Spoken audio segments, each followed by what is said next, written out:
അപ്പോൾ ഇതാണ് rainbow false. ഇങ്ങോട്ട് വരണമെങ്കിൽ പിന്നെയും 4000 സ്റ്റെപ്പ് അങ്ങോട്ടും ഇങ്ങോട്ടും കൂടെ നടക്കണം എന്നുള്ളതുകൊണ്ടാണ് ഞങ്ങൾ വരാതിരുന്നത്. പക്ഷേ മറ്റുള്ളവരെ പോയിട്ട് ഈ വീഡിയോ എടുത്ത് കാണിച്ചപ്പോൾ ഞങ്ങൾക്ക് ചെറുതായിട്ടൊരു സങ്കടമൊക്കെ ഉണ്ടായി. അങ്ങനെ ഞങ്ങൾ അവിടുന്ന് കുളിയെല്ലാം കഴിഞ്ഞ് അവരൊക്കെ വരുന്നതിന് മുമ്പ് 2 പേര് വന്നിട്ടുണ്ടായിരുന്നു. അവരെ കൂടെ ഞങ്ങൾ തിരിച്ച് ട്രെക്കിംഗ് സ്റ്റാർട്ട് ചെയ്തു.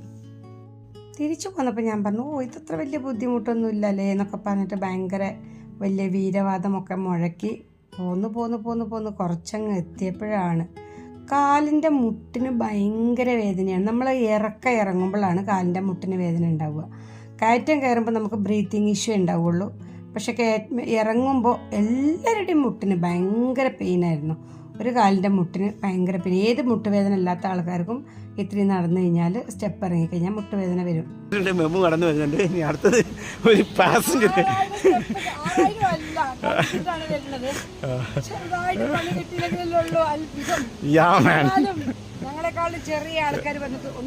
അതെ അതെ അതെ, പോലീസുകാർ വന്നിട്ടൊന്നും നടന്നില്ല.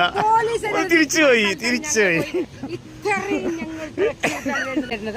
ചെറിയൊരു പെയിനാണ്.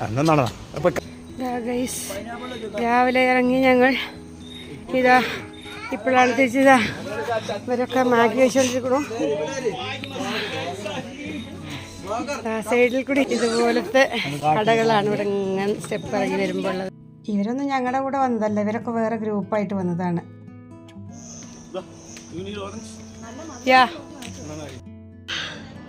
ഹലോ, ഇപ്പം സമയം വൈകുന്നേരം 6 മണി.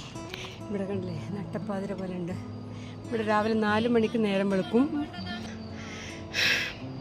ട്രക്കിങ്ങിന് രാവിലെ ഇറങ്ങിയതാണ്.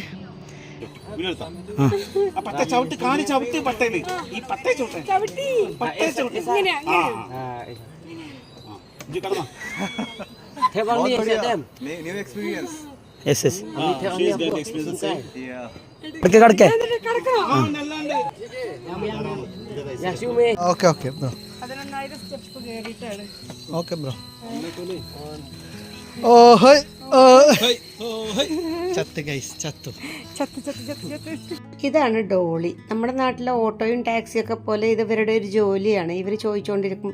ഞങ്ങൾ വെറുതെ ഒന്ന് ബാർഗെയിൻ ചെയ്തതാണ്. 10,000 സ്റ്റെപ്പ് ഞാൻ നടന്ന് കയറി. 1000 സ്റ്റെപ്പ് ബാക്കിയുള്ള സമയത്ത് ബാർഗെയിൻ ചെയ്തപ്പോൾ അവർ പറഞ്ഞ എമൗണ്ടിന് സമ്മതിച്ചപ്പോൾ ഇതിൽ കയറി. ഒരു ന്യൂ എക്സ്പീരിയൻസ് കൂടിയായിരുന്നു ഇത്. പലരും രാത്രി 11 മണിക്കാണ് ഇതിൻ്റെ മുകളിൽ തിരിച്ചെത്തിയത്. അത്രയും ടയേർഡായിരുന്നു. ഞാൻ നല്ല ടയേർഡായിരുന്നു. ദൂരത്തിനനുസരിച്ചാണ് ഇതിൻ്റെ റേറ്റ്. വലിയ റേറ്റാണ് അവർ പറയണത്. 1000 സ്റ്റെപ്പിന് 1500 എനിക്ക് അവർ കൊണ്ടുവന്ന് തന്നത്.